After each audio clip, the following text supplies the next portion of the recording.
Hey guys, welcome back. This is part 3 of the Beginner's Guide series. In the last video, I showed you guys how to sign up with the broker, deposit funds, and also how to download the MetaTrader app.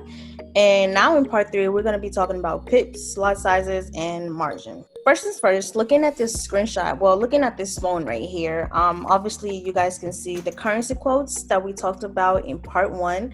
But I want you to kind of focus to the left, to the right of the currency codes. Obviously, you see all these numbers, right? These numbers actually represent the amount, or rather the price of the currency and where it's currently sitting at in the market. These numbers are actually called pips.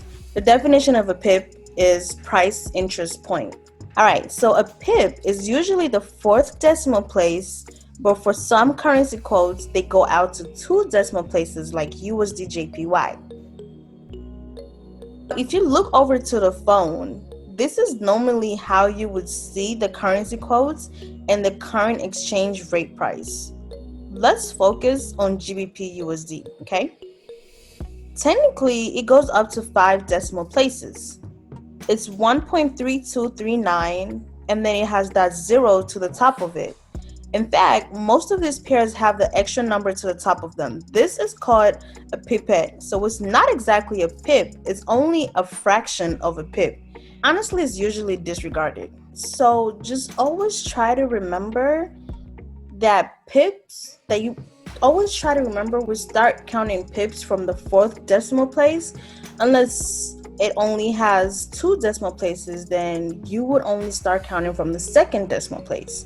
So, for example, looking at GBP USD right here, 1.3239, right? The 4th decimal place is 9, so that's only 9 pips, right? And then the 3rd decimal place is 3, so that represents 30 pips. Then looking at 2, that's the 2nd decimal place, so that represents 200 pips.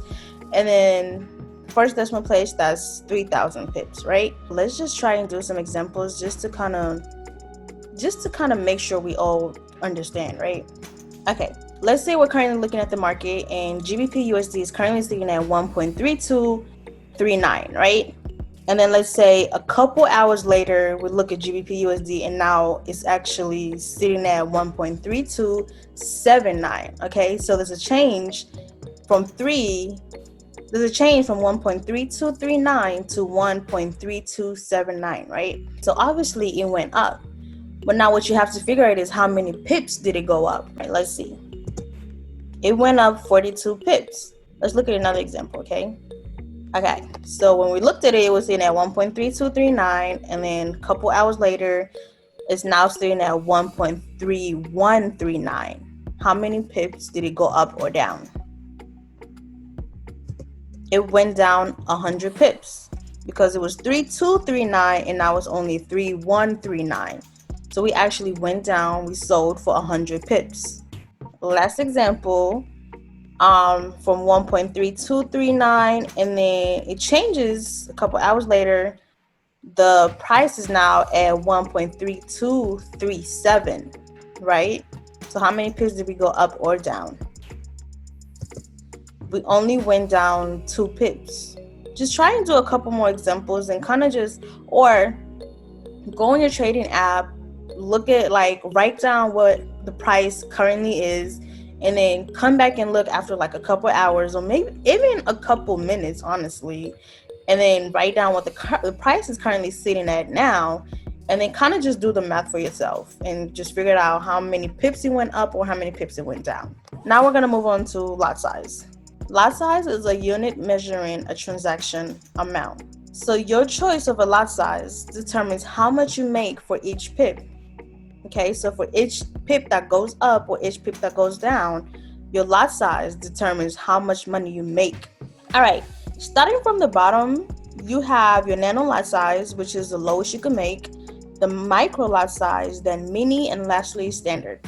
You don't have to worry much about the units, but the volume is pretty much how you would type up your lot size on the trading app. So looking at the nano lot size, which is 1 cent per pip, you would type it up as 0.001 in your broker account. In your trading account.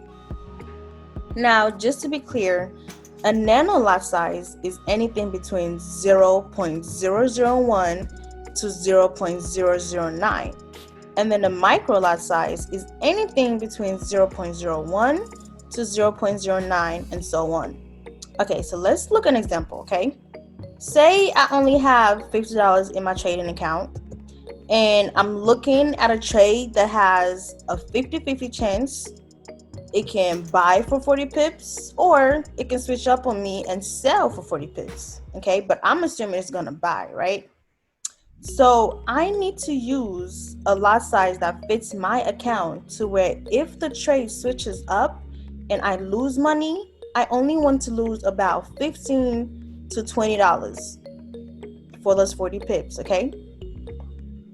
My best bet would be to use a micro lot size, which is anything between 0.01, which is 10 cents per pip, to 0.09, which is 90 cents per pip.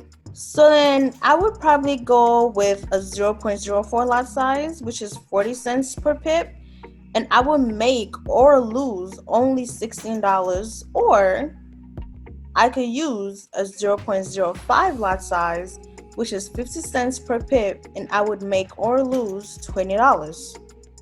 Now, before we move on, most brokers actually disregard the nano lot size, and basically you can only use a micro lot size and up. Let's move on to margin. Margin is an amount of money taken from your capital and placed on hold to ensure you can get in a trade and maintain your position. For example, in the screenshot right here.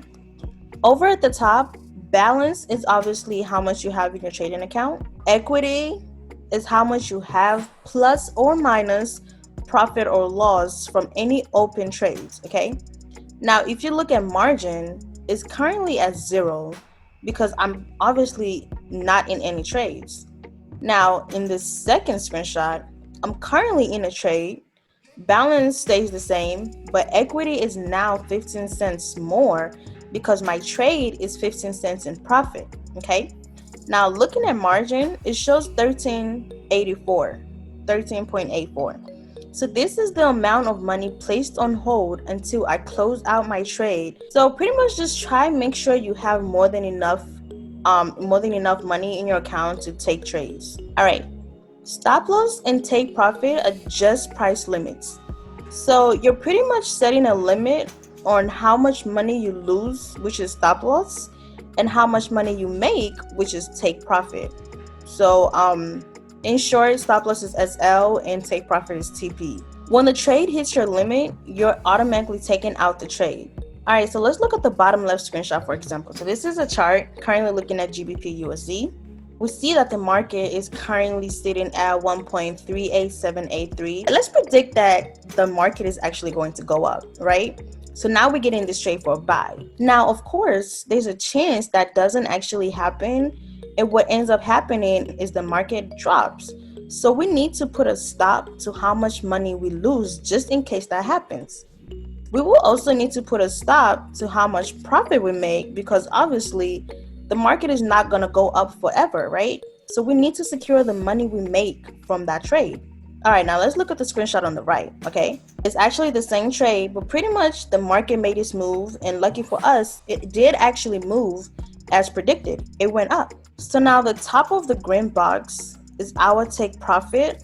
So once it reached that level, we were automatically taking out the trade, securing the profit we made from that trade. The very bottom of the red box is our stop loss. So if this trade actually ended up dropping, we would have lost money and automatically been taken out of the trade if it reached our stop loss level. Now, where the two boxes separate is where we entered the market.